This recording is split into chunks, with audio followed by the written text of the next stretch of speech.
கதையும் பாட்டும் அப்படின்னு ஒரு தலைப்பு எனக்கு கொடுத்துருக்காங்க. இதில் கதையும் பாட்டும் பற்றி என்ன பேசுறது அப்படின்னு யோசித்து பார்த்தால், நான் ரொம்ப சாதாரணமாக சினிமாவில் இருந்தே உங்களுக்கு சொல்லிடுறேன். அதுக்கு பிறகு கொஞ்சம் இலக்கியத்தை கொஞ்சம் பேசிடுவோம். காதலிக்க நேரமில்லைன்னு ஒரு படம். அந்த காதலிக்க நேரமில்லைங்கிற படத்தில் வந்து நிறைய நல்ல பாடல்கள் இருக்குது. மிகப்பெரிய வெற்றி அடைந்த திரைப்படம். இப்போ நீங்கள் போட்டால் கூட நாகேஷ் கதை சொல்கிற அந்த ஒரு காட்சியாவது எல்லாருக்கும் தெரிஞ்சிருக்கும். பேர் ரொம்ப அற்புதமான ஒரு படம். அந்த படத்தில் ஏற்கனவே அந்த படத்தினுடைய இயக்குனர் ஸ்ரீதர் இருக்கார் இல்லையா, அவர் வந்து பிரபலம் அடைந்த ரொம்ப முக்கியமான நவீனமாக படம் எடுப்பதில் பேர் வாங்கி இருந்தவர் அந்த காலத்தில். அப்படி இருந்தவர் என்ன பண்ணுறாரு, இந்த காதலிக்க நேரமில்லை படத்துக்கு டான்ஸ் மாஸ்டர் மாற்றிடுவோம், ஏன்னா இந்த படத்தை எல்லாம் புதுசாக நம்ம செய்யணும், இந்த படத்தில் வந்து எல்லாவற்றையுமே புதுமை செய்ய வேண்டும் என்பதற்காக டான்ஸ் மாஸ்டர் மாற்றுவோன்னு முடிவு பண்ணிடுறார். சரின்னு சொல்லிட்டு அந்த படத்தினுடைய வசனகர்த்தா சித்ராலயா கோபு என்கிறவர் அவரிடத்துல அவர் சொல்கிறார், நான் எனக்கு தெரிஞ்ச ஒரு மாஸ்டர் இருக்காரு, அவரை நான் வர சொல்கிறேன் அப்படின்னு சொல்கிறார் அவர். சரி அப்படின்னு சொல்லிட்டு ஒரு குறிப்பிட்ட நாள் கொடுத்து அந்த நாளில் வந்து வர சொல்கிறாங்க. வர சொல்லும் பொழுது அதே மாதிரி இயக்குனர் ஸ்ரீதர் அவர்கள் வந்து அலுவலகத்துக்கு வருகிற பொழுது ஒருத்தர் காத்திருக்கிறார். ஒருத்தர் காத்திருந்தோடனே அவரோட, சார் இந்த மாதிரி சித்ராலயா கோபு வந்து நீங்கள் நடன ஆசிரியர் தேடி இருக்கீங்கன்னு சொன்னார் அப்படின்னு சொன்னால், ஆமாம் அவர் அனுப்பினவரா நீங்கள் அப்படின்னாரு. அவர் மையமாக தலையாடுறார். அப்படியா, சரின்னு சொல்லிட்டு இவர் பதிவு செய்து இருக்கிற பாடல்கள்லாம் அவருக்கு போட்டு காட்டுறாரு. போட்டு காட்டினோடனே அவர் அந்த பாட்டெல்லாம் கேட்குறாரு. கேட்ட உடனே இதுக்கு நான் ஆடி காட்டுட்டுமா சார்னு சொல்கிறார். நீங்கள் ஆடி காட்டுங்கன்னு சொல்கிறார். அவர் ஆடி காட்டுறாரு. உண்மையிலேயே ஸ்ரீதருக்கு ரொம்ப பிடிச்சி போச்சு. ரொம்ப பிரமாதமாக ஆடுறாரு. இன்னொரு பாட்டு அப்படின்னு சொல்லிட்டு ஒவ்வொரு பாட்டாக போடுறாரு. ஒரு 3 பாட்டு அப்போ பதிவு செய்யப்பட்டிருக்கு. அந்த 3 பாட்டுக்கு ஆடி காட்டுறாரு. 3 பாட்டுக்கும் ரொம்ப பிரமாதமாக அவர் ஆடிறார். உடனே அவருக்கு சந்தோஷம் ஆகி, சரிங்க நான் வந்து கோபுக்கிட்ட சொல்லிடுறேன், நீங்கள் இந்த படத்துக்கு பணியாற்றுங்கன்னு சொல்லிடுறாரு. சொல்லிட்டு மாலை வரைக்கும் எங்கெங்கெல்லாம் நம்ம படப்பிடிப்பு நடத்த போகிறோம், எங்கெங்கெல்லாம் இந்த டான்ஸ் அமைக்க போகிறோம் அப்படின்லாம் அவங்க உட்காந்து பேசி முடிச்சு அவர் அனுப்புகிறார். அனுப்பிட்டு கொஞ்சம் நேரம் கழிச்சு திருப்பி வெளியில் வந்து பார்த்தாங்க, வெளியில் ஒருத்தர் உட்காந்துருக்காரு. வெளியில் வந்து உட்காந்துருக்காரு. சார் நீங்கள், சார் என் பேர் ஜெயராமன், சித்ராலயா கோபு வந்து நீங்கள் டான்ஸ் மாஸ்டர் வர சொன்னீங்களா, அதுக்காக வந்திருக்கேன், என் பேர் ஜெயராமன் அப்படின்னு சொல்கிறார். சொன்னோடனே ஸ்ரீதருக்கு பக்குன்னு ஆயிடுச்சு. ஏன்னா காலையிலேருந்து இன்னொருத்தரை வந்து பேசி அவர் ரொம்ப நல்லாவும் ஆடி இருக்கிறாரு, அவரை ஒப்பந்தம் பண்ணிட்டோம். இப்போ வந்து திடீர்னு ஒருத்தர் சொல்கிறாருன்னு சொல்லிட்டு சித்ராலயா கோபுட்ட சொன்ன உடனே அவர் உடனே தொலைபேசி பண்ணி இந்த மாதிரி ஒருத்தர் வந்திருக்காரு. ஆமாம் நான் ஜெயராமனை நான் தான் அனுப்பிச்சேன்னு அவர் சொல்கிறார். இப்போ 2வது வந்தார்ல, இவர் தான் சரியானவர். அப்போ முன்னாடி வந்தவர் பெயர் தங்கப்பன் மாஸ்டர். அவர் தான் அந்த படத்துக்கு எல்லா பாடல்களுக்கும் நடனம் அமைத்தவர். அவருக்கு இந்த தகவல் தெரிந்த உடனேயே எப்படியாவது இந்த வாய்ப்பை பெற்றுவிட வேண்டும் என்பதற்காக அவர் முன்னாடி வந்து முனைந்து வந்து அந்த வாய்ப்பை பெற்றுட்டு போயிறாரு. இருந்தாலும் இந்த ஜெயராமனுக்கு வாய்ப்பு கிடைக்கல. அப்புறம் அடுத்தடுத்த படத்தில் அவர் கொடுக்குறாருங்கிறது ஒரு செய்தி. ஆனால் யோசிச்சு பாருங்க, ஒரு கலைஞன் தன்னோட கலைக்காக எதுவும் செய்ய தயங்க மாட்டானுங்கிறது தான் இது உதாரணம். எல்லா கலைஞர்களும் அந்த கலையை தனக்குள் வைத்திருக்கக்கூடிய கலையை எப்படியாவது வெளிப்படுத்த விட வேண்டும் என்பதற்காக எந்த எல்லையும் கடந்து செல்வார்கள்ங்கிறதுக்கு இந்த கதை வந்து ரொம்ப முக்கியமானது. இது வந்து ஸ்ரீதர் அவர்களே சொன்ன கதை தான். அதற்கு பிறகு தங்கப்பன் மாஸ்டர் வந்து எவ்வளோ பெரிய மாஸ்டர் ஆனார் அப்படிங்கிறதெல்லாம் நம்ம எல்லாரும் பார்த்துருக்குறோம். அதனால் திறமை இருக்கிறவர்களே திரை போட்டெல்லாம் நம்ம மறக்கவே முடியாது. ஒரு பாட்டு, ஒரு கதை, இது எல்லாமே வந்து தமக்குள்ள இருந்து எப்படியெல்லாம் வெளிப்படுத்துகிறதுங்கிறது ரொம்ப முக்கியமானது. நீங்கள் அந்த படத்தில் அவ்வளோ சிறப்பான பாட்டு இருக்கு. அவ்வளோ சிறப்பான ஒவ்வொரு பாடலுடைய வரிகளையும் இப்போ நீங்கள் யோசிச்சு பாருங்கள். இந்த காலத்தில் எழுத முடியுமா? நீங்கள் யோசிச்சு பாருங்களேன். யோசிக்க முடியாது. ஏதாவது ஒரு பாட்டு நீங்கள் சொல்லுங்கள், அந்த படத்தில் இருக்கிற ஏதாவது ஒரு பாட்டை இப்போ நான் எழுதுனேன் அப்படின்னு நீங்கள் சொன்னா யாரும் அதை ஒத்துக்கவே மாட்டாங்க.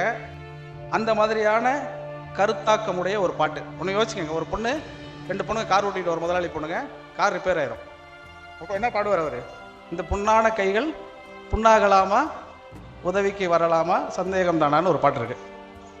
அந்த பாட்டில் இங்கே அமர்ந்திருப்பதில் வந்து எனக்கு தெரிஞ்ச ஆண்களை விட பெண்கள் தான் அதிகமாக இருக்கிறீங்க.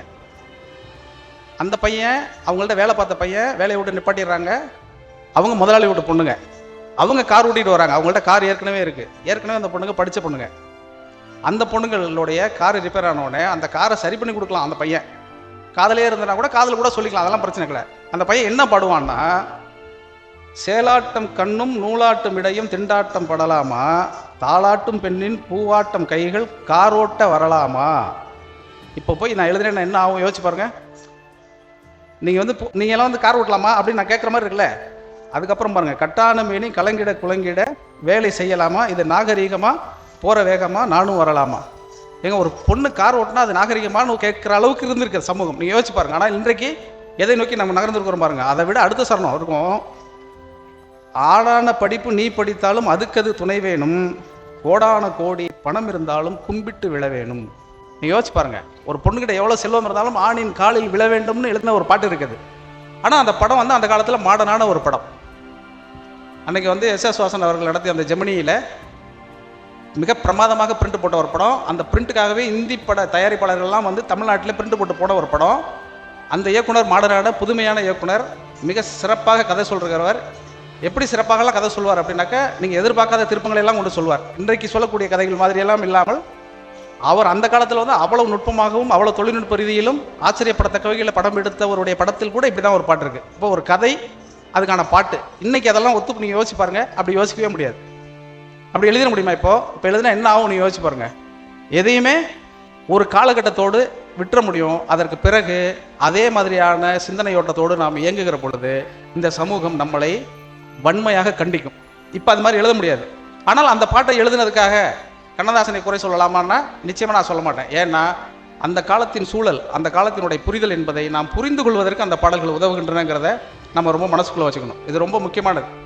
சின்ன சின்ன ஒரு சுச்சுவேஷன் சொல்லிட்டு இந்த சுச்சுவேஷனுக்கு ஒரு பாட்டு எழுதுங்க அப்படின்னு சொல்லும் பொழுது இது எப்படி எழுதுனா நல்லா இருக்கும் அப்படிங்கிறது இப்போ எனக்கு வந்து தெரியாது இல்லையா?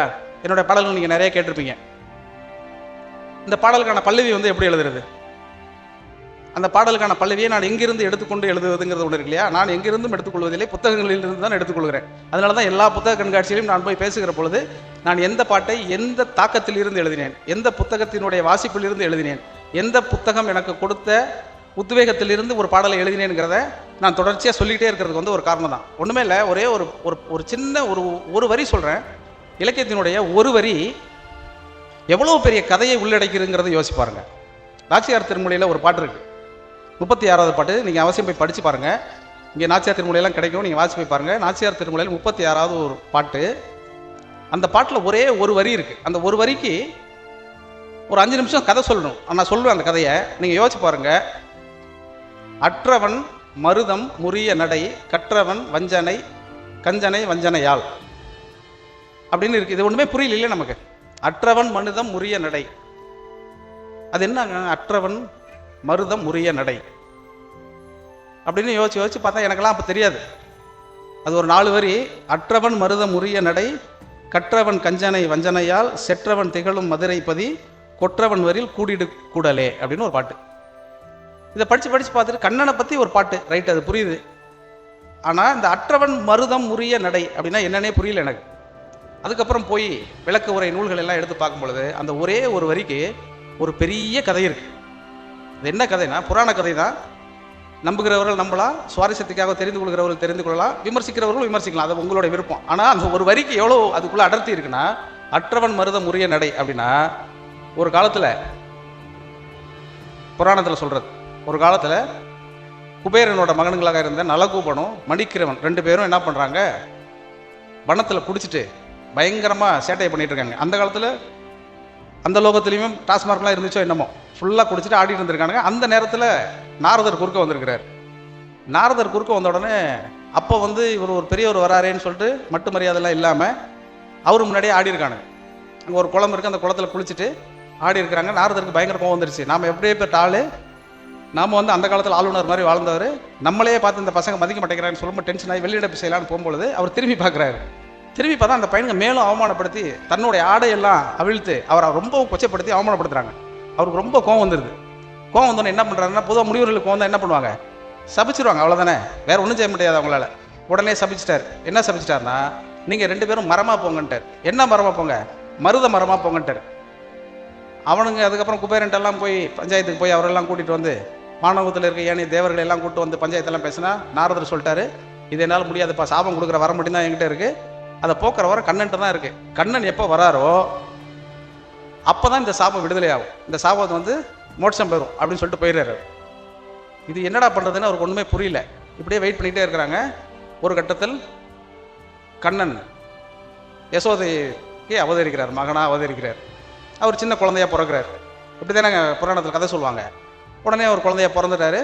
அந்த குழந்தைய பால் ஊட்டி சீர் ஊட்டி இப்படி வளர்த்துட்டு இருக்கும்போது அந்த குழந்தை ஏற்கனவே நலகூபன் மணி சுக்கிரவனோட ஓவராக சேட்டை பண்ணுற குழந்தை. அது கண்ட இடத்துலையும் ஓடும் ஒடியாரும் இந்த மாதிரிலாம் பண்ணிக்கிட்டே இருக்கு. அதனால யசோதை என்ன பண்ணுறாங்கன்னா, கயிறு ஒன்று கட்டி முந்தானையில் கட்டி வச்சிடறாங்க, இல்லை தூணில் கட்டி வைக்கிறாங்க. இது கொஞ்சம் தூரம் இழுத்துட்டு ஓடுது, போக மாட்டேங்குது. அப்போ ஒரு கட்டத்தில் என்ன பண்ணிடுறாங்க, அந்த அம்மா நம்ம வேலையும் பார்க்க முடியல, கொஞ்சம் நேரம் படுத்தாலும் டார்ச்சர் பண்ணுது. அதனால என்ன பண்ணுவோம், ஒரு உரல் வெயிட்டான ஒரு உரலில் கட்டி வச்சிருவோம் அப்படின்னு சொல்லிட்டு அந்த கைத்தால உரலில் கட்டி இடுப்பில் வச்சிடறாங்க. இந்த குழந்தை நடந்து நடந்து பார்த்தது என்ன பண்ணுது, இழுத்துக்கிட்டே போகுது. இழுத்துட்டே போய் 2 மரம் இருக்கு, அந்த மரத்துக்கு இடையில உள்ள பூந்துருக்கு. உள்ள பூந்தோடனே இங்கே தான் உரல் கட்டி இருக்குல்ல, இந்த உரல் பட்ட உடனே கண்ணன் கைப்பட்டு அந்த மரத்தில் மேலே பட்ட உடனே அவங்க விமர்சனம் ஆகி அந்த மரம் 2ம் மறுபடியும் நலகூபன் மணிக்கிரிவனா மாறிடுறாங்க அப்படின்னு சொல்ற கதை இது. இவ்வளோ பெரிய கதையை அற்றவன் மருதம் முறிய நடை கற்றவன் கஞ்சனை வஞ்சனையால் செற்றவன் திகழும் மதுரை என்பதி கொற்றவன் வரின் கூடிடு கூடலேன்னு முடிச்சிட்டாங்க. இந்த 4 வரியை தெரிந்தால் இதில் வந்து 4 கதை இருக்கு. இந்த 4 கதையை சொல்றதுக்கு நேரம் இல்லை. இது எதுக்கு சொல்றேன்னா, ஒரு சின்ன வரியை நம்ம படித்தால் கூட அந்த வரியிலிருந்து நாம் வேறு வேறு வேறு வேறு விஷயங்களை நோக்கி நகர்ந்துக்கிட்டே இருக்க முடியுங்கிறதுக்காக சொல்றேன். அப்படி படிப்புங்கிறது வந்து அதான் ரொம்ப முக்கியமானது. நம்ம படிக்கிறதுங்கிறது சாதாரணமாக படிச்சுட்டு கடந்து போகிறதுங்கிறதே கிடையாது. ஆனால் அந்த ஒரு வரிக்குள்ளே ஏதாவது நமக்கு ஒரு புது செய்தி கிடைச்சிடும், ஒரு புது விஷயம் கிடைச்சிடும். அதை நோக்கி நாம் நகர்ந்து கொண்டே இருப்போம். எல்லாரும் இவ்வளோ பெண்கள் அமர்ந்துருக்கிறீங்க. ஐம்படை தாலி அப்படின்னு கேள்விப்பட்டிருக்கீங்களா? தாலி எல்லார் காலத்திலையும் கட்டியிருக்கீங்க. ஐம்படை தாலி கம்பராமாயணத்தில் வரும் இந்த வார்த்தை, ஐம்படை தாலி. யாருக்காவது தெரிஞ்சதுன்னா கை தட்டலாம், கை தூக்கலாம், வந்து சொல்லலாம். ஆண் குழந்தைகளுக்கும் கட்டக்கூடிய தாலி அது. ஐம்படை தாலினா 5 ஆயுதங்களை பொறித்த ஒரு தாலி. குழந்தை பிறந்த ஒரு 6வது மாதம் அல்லது 8வது மாதத்தில் அந்த குழந்தைக்கு போடுவாங்க. அந்த மாதிரி போட்டால் அப்படி ஒரு ஐதீகம் அந்த காலத்தில் இருந்திருக்கு. அதை போட்டாக்கா அந்த குழந்தை வந்து வீரத்தோடு வளரும் அப்படிங்கிற ஒரு நம்பிக்கை. இந்த நம்பிக்கை தொன்று இருந்திருக்கு. இது சங்க இலக்கியத்திலையும் இருக்குது, அதுக்கு பிறகு இடைக்கால இலக்கியத்திலையும் வருது, எல்லாத்துலேயும் வந்துக்கிட்டே இருக்கு. அப்படி வரக்கூடியதை கம்பர் வந்து நாட்டுப்படலத்தில் ஒரு இடத்துல எழுதிட்டு போவார். அது போகிற போக்கில் சொல்லுவார். அதை சொல்லும் பொழுது நீங்கள் யோசிச்சு பார்த்தீங்கன்னா அதில் ஒரு ஓமையை அவர் சொல்லியிருக்கிறார். அந்த நாடு வந்து ரொம்ப செல்வ செழிப்போடு இருக்குது. அந்த நாட்டில் எதற்காகவும் யாரும் கூனியோ குவிந்தோ போக நிற்க மாட்டாங்க. அப்படி இருக்கக்கூடிய ஒரு நாட்டில் எல்லா சிறப்பையும் அவர் எழுதியிருக்கிறார். இவர் எதிர்பார்த்துக்கிட்டே இருக்கிறாரு. ஏதாவது ஒன்று சாதாரணமாக இருக்குமா இந்த ஊரில்? யாருடைய தலையாவது, யாருடைய இடையாவது, யாருடைய காலாவது குவிகிறதான்னு பார்த்துக்கிட்டே இருக்கிறார். அப்படி பார்த்துக்கிட்டே வரும்பொழுது ஒரு காட்சியை பார்க்குறாரு. ஒரு அம்மா ஒரு குழந்தைக்கு சோறு ஊட்டிகிட்டு இருக்கு. இந்த சோறு ஊட்டிகிட்டு இருக்கிறத அவ்வளோ பிரமாதமான ஒரு 4 வரி தான் இந்த ஐம்படை தாலி அப்படின்னு நான் சொல்கிறேன் இல்லையா. இந்த ஐம்படை தாலி அப்படிங்கிற சொல்ல வந்து நீங்கள் குறித்து வச்சுக்கோங்க. ஐம்படை தாலின்னு கூகுளில் நீங்கள் போட்டிங்கன்னா ஒரு பெரிய தகவல் வரும். அந்த தகவலுக்கு பக்கத்தில் இந்த பாட்டும் வரும். அந்த பாட்டு வந்து இதுதான் அந்த பாட்டு. தாலி ஐம்படை தழுவும் மார்பிடை, தாலி ஐம்படை தழுவும் மார்பிடை, மாலைவாய் அமுதொழுகு மக்களை பாலின் ஊட்டுவர் செங்கை பங்கயம் வாழ்நிலா உற குவியமானுமே அப்படின்னு ஒரு பாட்டு. இப்போ தனித்தனியாக சொல்லி பாருங்க. தாலி ஐம்படை தழுவும் மார்பிடை. அந்த குழந்தைக்கு வந்து சாப்பாடு விடுற ஒரு காட்சி இருக்குது. இதில் குழந்தைய தூக்கி இடுப்பில் வச்சு அந்த அம்மா சாப்பாடு ஊட்டிகிட்டு இருக்கும் பொழுது கழுத்தில் போட்டிருக்க அந்த தாலி ஐம்படைன்னு சொல்கிறோம் இல்லையா, அந்த டாலர், நம்ம இப்போ டாலர்னு சொல்லிக்கலாம், அதை வேணாம், தாலிங்கிறது நல்லா இல்லைண்ணா, அந்த டாலர் போட்டிருக்கு. இந்த டாலர் போட்டிருக்கும் பொழுது அம்மா வந்து பால் சோறு கிண்ணத்தில், தங்க கிண்ணத்தில் பிசைஞ்சிட்டு இருக்கா. அப்படி பிசைஞ்சிட்டு இருக்கும் பொழுது இந்த கழுத்து கீழே டாலர் தொங்கிட்டு இருக்கு. ஆனால் அம்மா சாதம் குழஞ்சிட்டு இருக்கும் பொழுது அந்த குழந்தையினுடைய எச்சில் ஒழுகுதான். அந்த எச்சில் ஒழுகுறது எப்படி இருக்குன்னா, இந்த மார்பிள் ஏற்கனவே போட்டிருக்க டாலர் இருக்கு இல்லையா, அதை தாண்டி ஒழுகுதான். அப்போது அது அசைதுன்னு சொல்லாமல் அவர் சொல்கிறாரு, தாலி ஐம்படை தழுவும் மார்பிடை. தழுவுதான், தழுவும் மார்பிடை மாலைவாய் அமுது. குழந்தைங்களுக்கு பொதுவாக தாய்க்கு குழந்தையோட எச்சில் வந்து அமுது இல்லையா, அமுது ஒழுகு மக்களை பாலின் ஊட்டுவர், இதெல்லாம் சொல்லிட்டு வந்துட்டார். பாலை ஊட்டுறாங்க. எப்படி ஊட்டுறாலும் சாதத்தை குழஞ்சி நல்லா மசிச்சு கையில் எடுத்து கொண்டு போய் வாயிட கொண்டு போகிறான். அப்படி கொண்டு போகும்பொழுது அவள் கை வந்து குவியுது. இப்படி தானே ஊட்டணும், குழந்தைங்க அப்படியே ஊட்ட முடியாதுல்ல. அப்படி எடுத்து இப்படி ஊட்டுறா. இப்படி ஊட்டும் பொழுது இந்த கை இப்படி விரியுது. கை வந்து தாமரை மாதிரி இருக்குல்ல. ஏன் அந்த கை குவியுதுன்னா, குழந்தையோட முகம் நிலா மாதிரி இருக்கான். நிலவை பார்த்தா தாமரை குவியத்தானே செய்யும். அதுக்கு தான் அவர் சொல்றாரு, பாலின் ஊட்டுவர் செங்கை பங்கயம் வாழ்நிலா உற குவிய நானுமே. ஒரு சாதாரண தான் அது தாமரை கைன்னு அவர் சொல்லிட்டாரு. நான் தாமரைன்னு சொன்னோன்னே அடுத்தது அவர் சூரியனை சொல்ல போறாரு. சூரியன்னா விரியணும், விரிஞ்சா ஊட்ட முடியாதுல்ல. அப்போ ஒரு 2 சொல்லுக்குள்ள எவ்வளவு ஒரு கவித்துவமான, இந்த பக்கத்தில் இருக்கக்கூடிய ஊர்க்காரரான கம்பர் வந்து எவ்வளவு சிந்தித்திருக்கிறாருங்கிறத இந்த ஒரு வரியிலிருந்தே கூட நம்ம புரிஞ்சுக்க முடியும். சின்ன சின்ன சின்ன செய்திகளாக யோசித்து பார்த்தால், நான் நிறையெல்லாம் சொல்லணும்னு ஆசைப்படலை. ஒரு வரி இந்த ஐம்படை தாழி, இதை புரிஞ்சுக்கங்க. அற்றவன் மருதம் முறிய நடை, இது 2.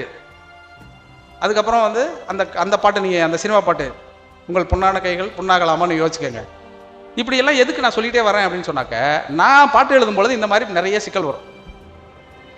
ஜெயம் கொண்டான்னு சொல்லிட்டு ஒரு திரைப்படம் வந்துச்சு, நீங்கள் எல்லாரும் பார்த்துருக்கீங்களா? எல்லாரும் கை தூக்குறதே தெரியுது, நீங்கள் எல்லாரும் பார்த்துருக்கீங்க. அந்த ஜெயம் கொண்டானில் அந்த படத்தினுடைய இயக்குனர் வந்து கண்ணன் அப்படின்னு சொல்லிட்டு ஒருவர், என்னுடைய நண்பர். அவர் என் வீட்டுக்கு பக்கத்தில் தான் இருந்தார். அவருக்கு புதுசாக படம் கிடைச்ச உடனே ரொம்ப சந்தோஷமாக வந்து என்கிட்ட வாழ்த்தெல்லாம் பெற்றுட்டு, நீங்கள் என் படத்துக்கு பாட்டு எழுதும் சார் சொன்னார். அந்த படத்துக்கு இசையமைப்பாளர் வந்து வித்யாசாகர். அவரை பற்றி உங்களுக்கு தெரிஞ்சிருக்கும், காணொலியில் நிறைய நீங்கள் பேர் கேட்டிருப்பீங்க. அவரை பற்றி நான் பேசுகிற பேச்சு நிறையா இருக்கும். அவர் தான் இசை. அந்த படத்தை தயாரித்தது வந்து யாருன்னா சத்யஜோதி ஃபிலிம்ஸ் அப்படின்னு சொல்லிட்டு, சத்யஜோதி தியாகராஜன் சொல்லிட்டு, இப்போ கூட தலைவன் ஒரு படம் வந்திருக்குல்ல, அந்த படம் தயாரித்தவங்க அவங்க தான். நிறைய படங்கள், நல்ல படங்கள், பாலுமகேந்திராவோட படங்கள், நிறைய இதயம் மாதிரியான படங்கள், பாலுமகேந்திரா படங்கள், மணிரத்னத்துடைய படம், இப்படி நிறைய அவங்க தயாரிச்சிருக்கிறாங்க. ரொம்ப முக்கியமான தயாரிப்பாளர்.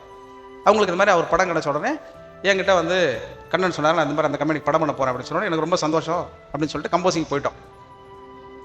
கம்போசிங் போனோடனே சுச்சுவேஷன் சொல்லுங்கள் அப்படின்னு டைரக்டர்கிட்ட இசையமைப்பாளர் சொல்கிறார். டைரக்டர் வந்து என்ன சொல்கிறாருன்னா, ஒன்றும் வித்தியாசமான சுச்சுவேஷன்லாம் ஒன்றும் இல்லை சார், அவன் மனசுக்குள்ளே ஒரு லவ் இருக்குது, அவளும் வந்து லவ் ஒத்துக்கிறா, அதை சொல்கிறா அப்படின்ட்டார்.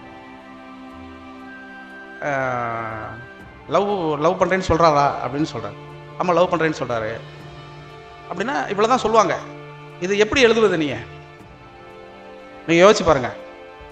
இவர் லவ்வில் இருக்காரு, அந்த பொண்ணு வந்து லவ் சொல்லிடுச்சு, இந்த இடத்துல பாட்டு, இதுக்கு எப்படி எழுதுறது? அவர் மியூசிக் டைரக்டர் வந்து மெல்ல ஹார்மோனியப்பட்டு எடுத்து வச்சு மெட்டமைக்க ஆரம்பிச்சிட்டாரு. நான் யோசிச்சு பார்த்துட்டு, சார் இன்னொரு தடவை சொல்லுங்கள் சுச்சுவேஷனை கேட்டேன். நமக்கு தெரியலனாக்கா பதில் தெரியாத கேள்வின்னு வச்சுக்கோங்களேன், திருப்பி கேள்வியை கேட்போம் தெரியுமா, அது மாதிரி திருப்பி சுச்சுவேஷன் சொல்லுங்கள் அப்படின்னு சொன்னேன். அவர் திருப்பி சுச்சுவேஷன் நல்லா சொன்னார். சொல்லி முடிச்சோன்னே எனக்கு எதுவுமே பிடிபடலை. ஏன்னா எங்கே ஆரம்பிக்கிறதே தெரில. என் மீதும் உனக்கு காதல் இருக்குது, இல்லை உன் மீதும் எனக்கு காதல் இருக்குது, இப்படிலாம் சொல்ல முடியாதுல்ல. அப்போ நான் என்ன பண்ணிட்டேன்னா, சங்க இலக்கியத்தில் ஒரு பாட்டு இருக்குது, அந்த பாட்டெல்லாம் நான் இங்கே ஓப்பன் பண்ண மாட்டேன், அதை பற்றிலாம் சொல்ல வேணாம்னு நினைக்கிறேன். ஏன்னா தொடர்ச்சி அப்படி பேசி போகும்போது சில பேர் எனக்கு ஃபோன் பண்ணி சொல்கிறாங்க, சார் எல்லா ரகசியத்தையும் நீங்கள் சொல்லிட்டீங்கன்னாக்க இன்னும் கொஞ்சம் காலத்துக்கு அப்புறம் உங்களை யாருமே எழுத கூட மாட்டாங்களா சார், இந்த ரகசியத்தெல்லாம் தெரிஞ்சவங்க எழுதிடுவாங்களே சார் சொன்னாங்க. அதுக்காக தான் அப்போ நான் சொல்கிறேன், நான் சொல்லியிருக்கிறேன். அதனால் இந்த பாட்டுக்கு நான் ஏன் சொல்லலை அப்படின்னு சொன்னால், இந்த பாட்டு விஷுவலோடு நீங்கள் பார்க்கும்பொழுது அதில் ஒரு கருத்து இருக்குது. அதை நான் சொல்லிட்டேன்னா அந்த சுவாரஸ்யம் உங்களுக்கு போயிருங்கிறதுக்காக அவனை சொல்லலை. அது என்ன சுவாரஸ்யம்னு நீங்கள் கண்டுபிடிச்சிருவாங்க. அடுத்த வருஷம் இதே இடத்துக்கு திருப்பி நம்ம தோழர் உதயகுமார் கூப்பிடுவார். அப்போ வந்து அந்த பாட்டுடைய விளக்கத்தில் நான் சொல்லிடுறேன். அந்த பாட்டு வந்து என்னென்னா, நான் வரைந்து வைத்த சூரியன் ஒளிருகின்றதே, நான் வரைந்து வைத்த சூரியன் ஒளிருகின்றதே, நான் நடந்து சென்ற மணல்வெளி மலருகின்றதே, நான் புறத்து நின்ற காக்கைகள் மயில்களானதே, என் தலை நுழைத்த மழைத்துளி அமுதமானதே அப்படின்னு எழுதி கொடுத்தேன். உடனே வித்யாசாகர் வந்து எப்போ எந்த நியூஸ் பேப்பர் கொடுத்தா கூட 5 நிமிஷத்தில் டியூன் போட்டுருவார். அவர் பேர் அற்புதமான இசையமைப்பாளர். அவர் டக்குன்னு உடனே நான் வரைந்து வைத்த சூரியன் ஒளிருகின்றதே அப்படின்ட்டாரு. சார் அடுத்த வரை, நான் நடந்து சென்ற மணல்வெளி மலருகின்றதே, நான் துரத்தி நின்ற காக்கைகள் மயில்களானதே, என் தலை நினைத்த மழை துளி அமுதமானதேன்னு முடிச்சுட்டு தானான நானே நானேன்னு முடிச்சிட்டாரு. எனக்கு ஒன்றுமே புரியல. நம்ம எழுதி கொடுத்ததோட நிப்பாட்டி இருந்தாருன்னா முடிஞ்சிருச்சு பாட்டு. மேலே 2 வரி போட்டார்ல, எனக்கு என்னன்னு தெரியல, எனக்கு மூச்சு வாங்கிருச்சு. நான் மூச்சு வாங்குறத வெளிக்கட்டாமல் சொன்னேன், நீ இழுத்து விட்ட மூச்சிலே இசை கசிந்ததேன்ட்டேன். ஏன்னா நம்ம விட்ட மூச்சு அது, ஏன்னா நமக்கு தெரியலங்கிறதுனால. அவரோட இழுத்து விட்ட மூச்சிலே இசை கசிந்தது, ஒரு இசையமைப்பாளன் இதை விட எப்படிப்பா கௌரவிக்க முடியும்னு சொல்லிட்டு, உன்னை தவிர தமிழ்நாட்டில் எந்த கம்பௌண்டும் கண்ணதாசன் கிடையாதுன்னு சொல்லிட்டு சரணத்தை நான் போட்டுற எழுதிட்டாரு. சார் சரணம் வேணால் நாளைக்கு வச்சுக்கலாம் சார் அப்படின்னேன். அப்போ 100 பாட்டுக்கு வேறு கம்போசிங் போய் வேண்டியது. அவர் இல்லை எழுதிடுவோம்ப்பா, நீ உற்சாகமாக இருக்கா எழுதிடு அப்படின்ட்டாரு. அதுக்கப்புறம் ஒரு சந்தம் போட்டார் அவர். அந்த சந்தம் வந்து திருப்புகழ் சந்தம். அது எப்படின்னா, தன்ன தன்ன தன்ன தன்ன தன்ன தன்ன தன்ன தன்ன தன்ன தானனா தன்ன தன்ன தன்ன தன்ன தன்ன தன்ன தன்ன தன்ன தன்ன தானனா தான தந்தன தானா தன்ன தான தந்தன நானா தான தந்தன தானா தனனா தனனா தன்னா தன்னா தன்னா தன்னான்னாரு. ஏதாவது புரியுதா? இப்போ நான் சொன்னோன்னே உங்களுக்கு புரிஞ்சிடும். நீங்கள் எல்லாருமே இப்போ உடனே கை தட்டிடாதீங்க, சொல்லி முடிச்ச பிறகு கை தட்டுங்க. தன்ன தன்ன தன்ன தன்ன தன்ன தன்ன தன்ன தன்ன தன்ன தானனா ஜன்னல் கம்பி உந்தன் கைகள் பட்டு பட்டு வெள்ளி கம்பி என்று ஆகியதே, தன்ன தன்ன தன்ன தன்ன தன்ன தன்ன தன்ன தன்ன தன்ன தானனா. நான் உடனே சொன்னேன், கம்பஞ்சக்கை உந்தன் கண்கள் தொட்டு தொட்டு தங்கச்சிற்பம் என ஆகியதே, தான தந்தன தானா தான தந்தன தானா தான தந்தன தானா தன்னா தன்னா தன்னா தன்னா. நான் வந்து யோசித்தேன், சார் இன்னொரு தடவை வாசிங்க சார் அப்படின்னு.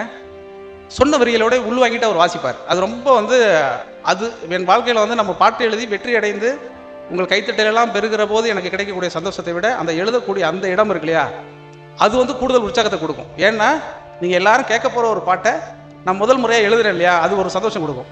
நான் உடனே சொன்னேன், ஜன்னல் கம்பி உண்தான் கைகள் தொட்டு தொட்டு தங்க கம்பி என்று ஆகியது, கம்பஞ்சக்கை உண்தான் கண்கள் தொட்டு தொட்டு தங்க சிற்பம் என ஆகியது. அதுக்கடுத்தது என்ன, பூக்கும் புன்னகையாலே என் தோள்கள் ரெக்கைகளாக, நாக்கு உன் பெயர் கூற என் நாள்கள் சர்க்கரையாக, எதுவும் புரியாமல் நின்றேன் விண்ணில் என் கால் விண்ணில் அப்படின்னு சொல்லி முடிச்சார். சூப்பராக இருப்பான்னு சொல்லிட்டு அடுத்த சரணம் எழுதிட்டாரு. அடுத்த சரணம் வந்து அதே மாதிரி தான் சந்தம், ஆனால் லைட்டாக மாற்றணும். எப்போதுமே ரெண்டாவது சரணத்துக்கு கொஞ்சம் மாற்றணும் இல்லையா. நல்ல முல்லை இல்லை நாரும் கையில் இல்லை, உன்னை மட்டும் நான் தொடுத்தேன், பள்ளி செல்லவில்லை பாடம் கேட்கவில்லை, உன்னை மட்டும் இங்கு நான் படித்தேன், ஊஞ்சல் கயிறு இல்லாமல் என் ஊமை மனது ஆடும். அவர் உடனே உற்சாகமாயிட்டார். ஊஞ்சல் மனதில்லாமல் என் ஊமை மனது ஆடும், தூங்க இடம் இல்லாமல் என் காதல் கனவை நாடும், எதுவும் தெரியாமல் தந்தேன் நெஞ்சில் விண்ணேல் மனு முடிச்சிட்டாரு. இது எல்லாமே சேர்த்து ஒரு 15-20 நிமிஷத்துக்குள்ள முடிஞ்சிடும் பாட்டு. இப்போ இவர் கேட்டார், இவ்வளோ வேக வேகமாக எழுதுறியப்பா இது எப்படின்னு கேட்டார். இதை விட வேகமாக எழுதிடலாம் சார், இன்னும் கொஞ்சம் நான் நல்லா படிச்சிருந்தா அப்படின்னு நான் சொன்னேன். ஏன்னா நம்முடைய சங்க இலக்கியங்களையும் நம்முடைய பக்தி இலக்கியங்களையும் இடைக்கால இலக்கியங்களையும் தொடர்ச்சியாக, இன்னும் சொல்லப்போனால் தனிப்பாடல் இலக்கியங்களையும் தொடர்ச்சியாக வாசித்துக்கொண்டே இருக்கிறவனால் இது வந்து ரொம்ப குறைவு. நான் எழுதியிருப்பது ரொம்ப குறைவுன்னு நானே நம்புவேன். ஆனால் அந்த பயிற்சியிலேயே இவ்வளவு சிறப்பாக பாடல்களை எல்லாம் செய்துவிட முடியும். நான் வரைந்து வைத்த சூரியன் ஒளிர்கின்றது, ஏன்னா அது ஒரு மாடர்ன் போயிட்ரியோடைய 100 வருஷம் தான் அது. ஆனால் அதை எப்படி நம்ம சந்தத்திற்குள் மாற்றி அமைக்கிறோங்கிறதா ரொம்ப முக்கியமானது.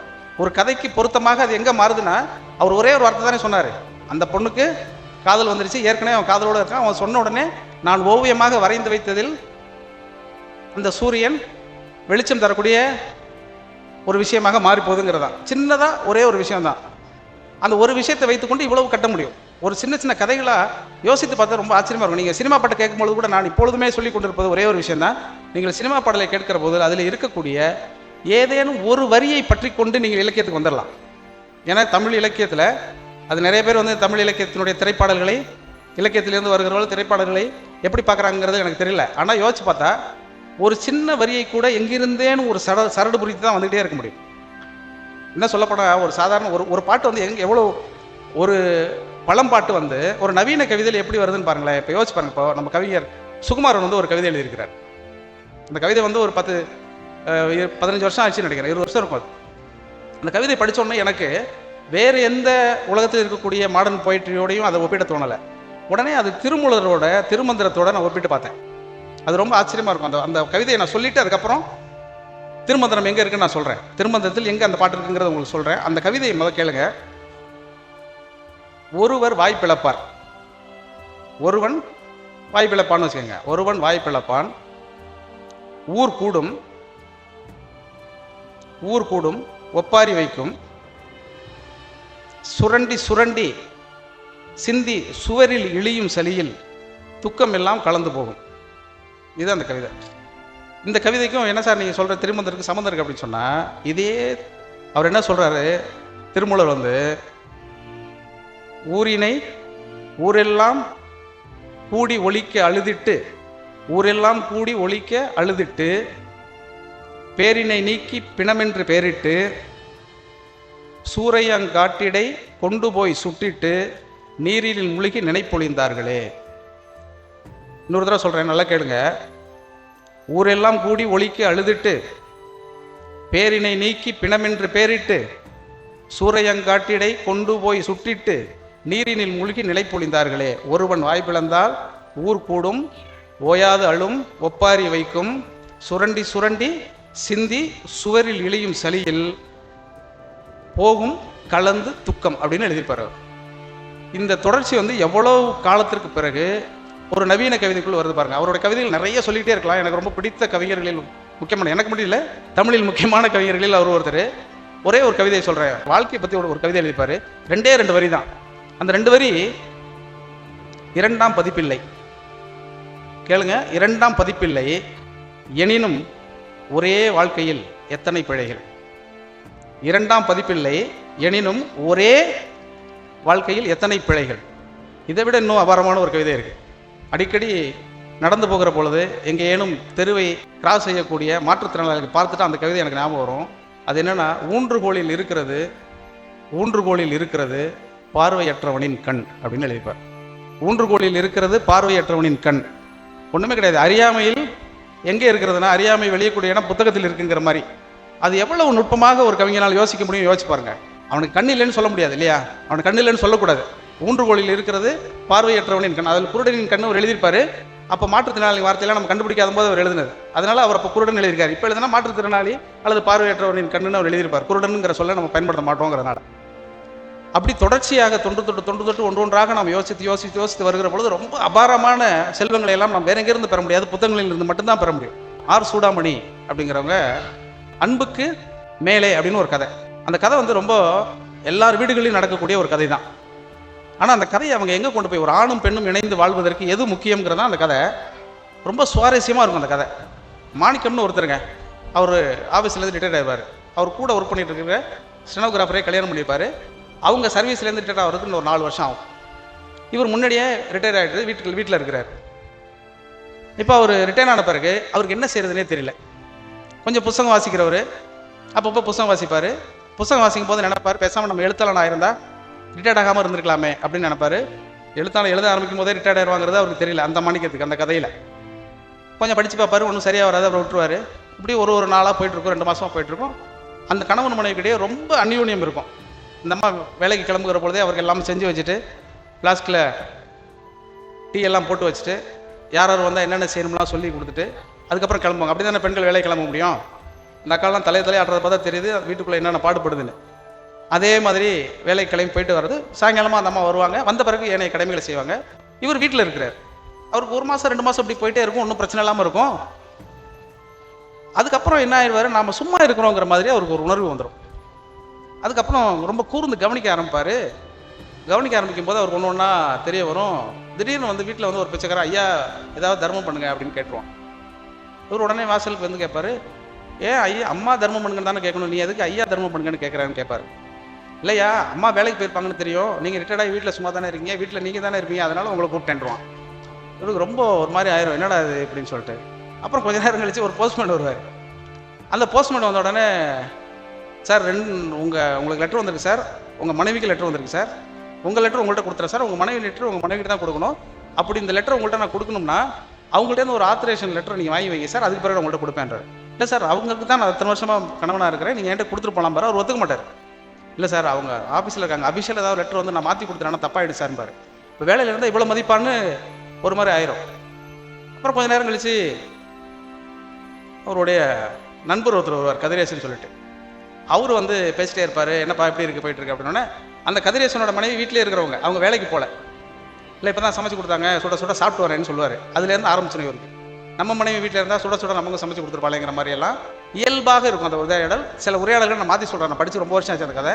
ஆனால் அந்த கதை எனக்கு மனசுக்குள்ளே தங்கி போன ஒரு கதை. அப்புறம் வந்து சாயங்காலம் இன்னைக்கு கோயில் திருவிழா இருக்கே, நீ வாயேன் அப்படின்னு அந்த கதிரேசன் சொல்லுவார். உடனே சரிங்க நானும் வரேன், மனைவி வந்துட்டோம், வந்தோடனே நாங்கள் 2 பேர் வரோம் அப்படின்னு சொன்னோன்னே, மனைவி அது மாதிரி அன்னைக்குன்னு பார்த்து கொஞ்சம் லேட்டாக வந்துடுவாங்க. லேட்டாக வந்தோடனே அவர் கேட்பார், இன்னைக்கு சாயங்காலம் பாட்டு கச்சேரின்னு கதிரேசன் வந்து சொல்லிட்டு போனாமா, நம்ம போயிட்டு வரலாமா அப்படின்னு கேட்டோன்னே, கண்டிப்பாக போகலாங்கன்றாங்க. ஏன்னா அந்த அம்மா இவர் மனசு நோகாமல் நடந்துக்குவாங்க. ஆனால் வந்ததே 7 மணிக்கு, ரொம்ப தாமதமாகவும் உடல் சோர்வாக இருக்கிறாங்க, முகம்லாம் பார்த்தா வாடி இருக்குது. அதனால அவர் சொல்கிறார், ஆஃபீஸில் நிறைய வேலையா அப்படின்னோடனே, அவங்க காலையிலேருந்து வேலை பார்த்துட்டு சாயங்காலம் வந்தாலும் ஒரே ஆஃபீஸுங்கிறதுனால அந்த ஆஃபீஸில் நடந்த மொத்த விஷயத்தை இவர்கிட்ட சொல்லிட்டு தான் அடுத்த வேலைக்கே போவாங்க. அது மாதிரி சொல்லி முடிச்சோன்னா அவருக்கே ரொம்ப சங்கடமாயும், இல்லைம்மா நீ பரவாயில்ல ரொம்ப டயர்டாக இருக்க, நான் மட்டும் போயிட்டு வரேன் அப்படின்னு சொல்லி, சரி போங்க அப்படின்னு சொல்லி அவங்க அனுப்பிச்சிடுவாங்க. அனுப்பிச்சிட்டு இவர் போய் பாட்டு கச்சேரிக்கு முடிச்சுட்டு வருவார். பாட்டு கச்சேரி முடிச்சுட்டு வந்த பிறகு என்ன பண்ணுவார், இவருக்கு மன சோர்வாயிரும், அவங்கள்ட்ட சரியாக பேச மாட்டார். நம்ம என்ன தான் வேணான்னு சொன்னால் கூட நான் வரேன்னு சொல்லி வந்திருக்கணும்ல அப்படின்னு இவருக்கு தோணும். சும்மா இருந்தால் இதெல்லாம் தோணும், வேலை பார்த்தா எதுவும் தோணியிருக்காது, சும்மா இருந்தோன்னு இப்படி தோணிடும். அப்புறம் அவர் அதை கேட்கலாமா வேணாமான்னு அவருக்கு தயக்கம் வரும், கேட்க மாட்டார். மறுநாள் நாள் காலையில் நம்ம வழக்கம் போல் ஆஃபீஸ் கிளம்பி போவாங்க. கிளம்பி போகிறதுக்கு முன்னாடி ஒரு செய்தியை சொல்லிட்டு போவாங்க. இந்த செய்தியை அவரையும் நீங்கள் பண்ணிவிடுங்க அப்படின்னு சொல்லிட்டு என்ன சொல்லுவாங்கன்னா, அவங்க வீட்டில் வந்து சில தச்சு வேலைகள்லாம் இருக்கும். அந்த வேலைக்கு பக்கத்தில் வந்து ஒரு தச்சர் இருக்கார், அவர்கிட்ட போய் கொஞ்சம் பணத்தை கொடுத்து நீங்கள் வந்து இதை சரி பண்ணிவிடுங்க அப்படின்னு சொல்லுவாங்க. சரின்னு இவர் சொல்லுவார். இவருக்கு ரொம்ப குற்ற உணர்வாக என்ன பண்ணிடுவார், அன்றைக்கி அவங்க வேலைக்கு போனோன்னா வீட்டில் ஒட்டடையெல்லாம் அவர் அடிக்க ஆரம்பிச்சிடுவார். எதாவது நம்ம வந்து வீட்டில் செய்யணும், சும்மா இருக்கக்கூடாது அப்படின்ட்டு அவருக்கே தோணி வீட்டில் மொட்டையடி அடிச்சுட்டு அந்த தச்சர்கிட்ட போவார். தச்சர்கிட்ட போன உடனே அவர் உட்கார வச்சு, சரி சார் அதெல்லாம் பண்ணிடலாம் சார், ஒன்றும் பிரச்சனை இல்லை சார் அப்படின்னு சொல்லி ஜூஸில் வாங்கி கொடுப்பாரு. ஏன்ப்பா எனக்கு ஜூஸ் அதெல்லாம் ஒன்றும் வேணாம். இல்லை சார் நீங்கள் வீட்லேயும் உங்களுக்கு போட்டு கொடுக்க ஆள் இல்லை, சும்மா தானே இருக்கீங்க, அதெல்லாம் வந்திருக்கீங்க அப்படின்னு சொன்னோன்னே, என்னப்பா எங்கே போனாலும் எப்படியோ சொல்கிறாங்கன்னு சொல்லிட்டு இவர் ரொம்ப சங்கடமாயிரும். அன்னைக்கு சாயங்காலம் வந்த உடனே தயங்கி மனைவிட்ட சொல்லுவார். மனைவி பேர் லலிதா. லலிதா, நான் ஒன்று கேட்பேன். இல்லை நீங்கள் ஒரு 4 மாதமாக வேலையை விட்டு வந்ததுலேருந்து 1 மாதத்துக்கு அப்புறமாவே நீங்கள் ஏதோ சொல்ல வரீங்கன்னு எனக்கு தெரியுது, ஆனால் என்ன சொல்கிறீங்க அது உங்கள் வாயாலே சொல்லணுங்கிறதுக்காக நான் விட்டுட்டேங்கன்னு இவர் இந்த அம்மா சொல்லுவாங்க. பெண்கள் எப்போதும் நுட்பமாக சொல்லிடுவாங்க, கண்டுபிடிச்சிருவாங்கல்ல. அவர் உடனே சில தயங்கி, இல்லை கதிரேசன் வந்திருந்தான், இது இப்போ பேசிக்கிட்டு இருந்தோம், இந்த நேரத்துலாம் சொல்லுவார். இந்த நேரத்தில் நடந்த சம்பவத்தெல்லாம் சொல்லி முடிப்பார். சொல்லி முடித்த உடனே, ரொம்ப நல்ல விஷயந்தான், என்ன நினைக்கிறீங்க நீங்கள்? இல்லை நீ வேலைக்கு போய் தான் ஆகணுமா அப்படின்னு கேட்டுருவார். இன்னும் அமைதியாக இருக்கும். இல்லை நீ வேலைக்கு போவேனான்னு சொல்லிட்டாக்க என் மேலே இருக்கிற அன்பு போயிடுமா என்ன அப்படின்னு கேட்பார். அது ரொம்ப முக்கியமான வார்த்தை இல்லையா? அந்த அம்மா ஒரு பதில் சொல்லும், வேலைக்கு போகலன்னா அன்பு போகாது, அன்பு மட்டும் போகாது, அப்புறம் என்ன போகும்? சம்பளம் போயிடும், மதிப்பு போயிடும்னு அந்த அம்மா சொல்லிடும். ஒரு கணவன் மனைவிக்கு இடையே அன்பு மட்டும் போதாது, இருவருக்கும் இடையே மதிப்பு வேண்டும் என்பதை சூடாமணியை தவிர வேறு யாரும் எழுதியதாக எனக்கு தெரில. ரொம்ப நுட்பமாக எழுதியிருப்பாங்க. ரொம்ப சாதாரணமான உரைநடை தான், சாதாரணமான உரையாடல் தான் 2 பேருக்கும் இடையில நடக்கும். அன்பு மட்டும் போகாது அப்படின்னு சொல்லி முடிப்பாங்க அந்த கதையை. இந்த கதையை படிச்சுட்டு இதுக்கு தகுந்த மாதிரி ஒரு சினிமா பாட்டு என்ன இருக்கும் அப்படின்னு நான் யோசிப்பேன். நான் பொதுவாக இலக்கியத்திலேருந்து ஏதாவது ஒரு கதை படிச்சுட்டா இந்த சுச்சுவேஷனுக்கு யாராவது பழைய பாட்டு எழுதியிருக்காங்களான்னு சொல்லிட்டு அப்படி பார்க்கும் பொழுது ஒரு அற்புதமான பாட்டு இருக்குது. அந்த மாணிக்கத்தினுடைய மனநிலையிலேருந்து இந்த பாட்டை நீங்கள் யோசிச்சு பாருங்கள். அதற்கு பிறகு மறாவது நாள்லேருந்து மாணிக்கம் வந்து அந்த அம்மா வேலைக்கு அனுமதிச்சிருவார் அப்படிங்கிறது இருக்குது. உன் கண்ணில் நீர் விளைந்தால் என் நெஞ்சில் உதிரம் கொட்டுதடி, என் கண்ணின் பாவை என்றோ எனது உயிர் நின்னதென்றோங்கிற இந்த பாட்டை நீங்கள் வீட்டில் போய் மொத்தமாக கேட்டு பாருங்கள். இந்த பாட்டு அப்படியே பொருந்தினது. ஒரு ஆணும் பெண்ணும் இணைந்து வாழக்கூடிய அந்த வாழ்க்கையில் 1000 ஆழம் விழுதுகள் போல் உறவு 1000 வந்தும் என்ன வேறென நீர் இருந்தால் நான் வீழ்ந்து விடாது இருப்பேன்னு ஒரு ஆண் வந்து யோசிக்கிறான்னா அந்த யோசனை வந்து எங்கிருந்து வருது? இதெல்லாத்தையும் தாண்டி அந்த பாட்டிலோட இறுதியில் 2 வரி வைப்பார். அந்த இடம் தான் கண்ணதாசன். என் வேதனை யார் அறிவார், உன்னை போல் தெய்வம் ஒன்றே அறியும். தெய்வம் போல் நீயும் அறியும் சொல்லலை, உன்னை போல் தெய்வம் ஒன்றறியும் அப்படின்னு சொல்லி அவர் முடிச்சுறார். சின்ன சந்தம் தான். தெய்வம் போல் என்ன, உன்னை போல் ஒரு இடத்துல ஒரு வார்த்தை சேர்க்கும் பொழுது அதோடைய அர்த்தமும் அதோடைய பாவமும் அதோடைய துணியும் மொத்தமுமே மாறிடுது இல்லையா? இது சினிமா பாட்டில் நீங்கள் திரும்ப திரும்ப திரும்ப திரும்ப கேட்கும் பொழுது உங்களை அறியாமலே உங்களுக்குள்ள ஒரு ஆச்சரியத்தை ஏற்படுத்தி கொண்டே இருக்குங்கிறது வந்து நான் சொல்லி உங்களுக்கு தெரிய வேண்டியதில்லை. நிறைய அது மாதிரி சொல்லிகிட்டே போகலாம். இந்த ஊரெல்லாம் கூடி ஒலிக்க அழுதிட்டு பேரினை நீக்கி, இந்த கவிதையை மட்டும் நான் சொல்லிட்டு நான் முடிச்சுக்கிறேன்னு நினைக்கிறேன். ஊரெல்லாம் கூடி ஒலிக்க அழுதிட்டு பேரினை நீக்கி பிணமென்று பேரிட்டு சூரையங்காட்டில் கொண்டு போய் சுட்டிட்டு நீரில் மூழ்கி நினைப்பொழிந்தார்களேங்கிற இந்த கவிதையை நீங்கள் வச்சுக்கிட்டு உங்களுடைய ஃபேஸ்புக்கில் உங்களோட சோஷியல் மீடியாக்களில் 4-5 நாட்களாக பரவி கொண்டிருக்கக்கூடிய அந்த கவின் என்கிற அந்த புகைப்படத்தை நீங்கள் பார்த்தீர்கள் என்றால் இந்த பாட்டு உங்களுக்குள் ஏதோ ஒன்றை செய்யுங்கிறத நீங்களே உணர்வீர்கள். இந்த வாழ்க்கையினுடைய கதையும் இந்த பாட்டும் இவ்வளவுதான். ஊரெல்லாம் கூடி ஒலிக்க அழுதிட்டு, ஊரெல்லாம் கூடி ஒலிக்க அழுதிட்டு பேரினை நீக்கி பிணமென்று பேரிட்டு சூரையங்காட்டி போய் சுட்டிட்டு நீரினில் மூழ்கி நினைப்பொழிந்தார்களே அப்படின்னு ஒரு இந்த திருமந்திரத்தில் இருக்கக்கூடிய இந்த பாட்டோடு நிகழ்கால சூழலை, நிகழ்கால அரசியலை, நிகழ்கால பிளவுகளை, நிகழ்கால பிறழ்வுகளை எல்லாம் நீங்கள் யோசித்தால் இந்த இலக்கியம் எவ்வளவு தேவை, எவ்வளவு முக்கியம் என்பது உங்களுக்கே விளங்கும். இன்னும் நிறைய சொல்லிக்கொண்டே இருக்கலாம், நேரம் அனுமதிக்கவில்லை என்பதனால் இறுதியாக என் குலம் என்றுனை தன்னிடம் ஒட்டிய மக்கள் பெருங்கடல் பார்த்து மகிழ்ச்சி கொள், அறிவை விரிவு செய் அகண்டமாக்கு, விசால பார்வையால் விழுங்கு மக்களை மானிட சமுத்திரம் நான் என்று கூவு. நன்றி, வணக்கம்.